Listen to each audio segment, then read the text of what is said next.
Very good morning यहाँहरू सबैलाई। सधैँ चाहिँ आज पनि म मर्निङ वाकमा आइपुगेको छु। मर्निङ वाक नै म प्रिफर गर्छु इभिनिङ वाकभन्दा।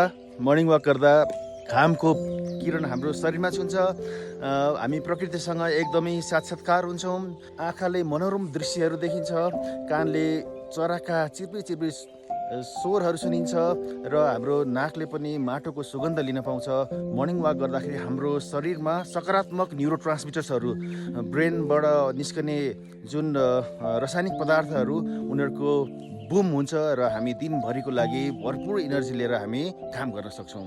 दोज न्युरो ट्रान्समिटर्सहरू हाम्रो शरीरमा रिलिज हुने रहेछ, डोपामिन, अक्सिटोसिन, सेरोटोनिन र इन्ड्रोफिन्सहरू। Number 1 dopamine. डोपामिन एक रिवार्डिङ न्युरो ट्रान्समिटर हो जसले आफ्नो काम एकम्प्लिस भइसकेपछि जुन खुसी दिन्छ त्यो डोपामिनले दिने गर्दछ।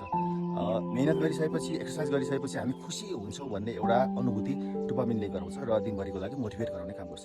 Number 2 oxytocin. अक्सिटोसिनलाई हामी लभ न्युरो ट्रान्समिटर पनि भन्छौँ।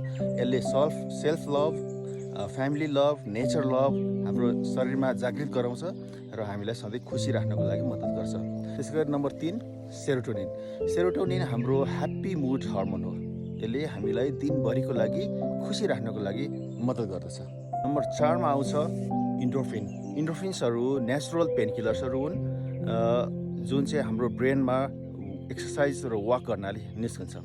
बाहिरी ओपोइड्स पेन किलर्सहरू नलिकन हाम्रो शरीरमा नै पेन किलर्स उत्पादन गर्नको लागि हामी हिँडौँ। मानसिक स्वास्थ्य राम्रो राख्नको लागि हिँडौँ, दिनभरि क्लियर एन्ड मोटिभेटेड हुनको लागि हिँडौँ, शारीरिक समस्या दूर गर्नको लागि हामी हिँडौँ। हिँड्न चाहिँ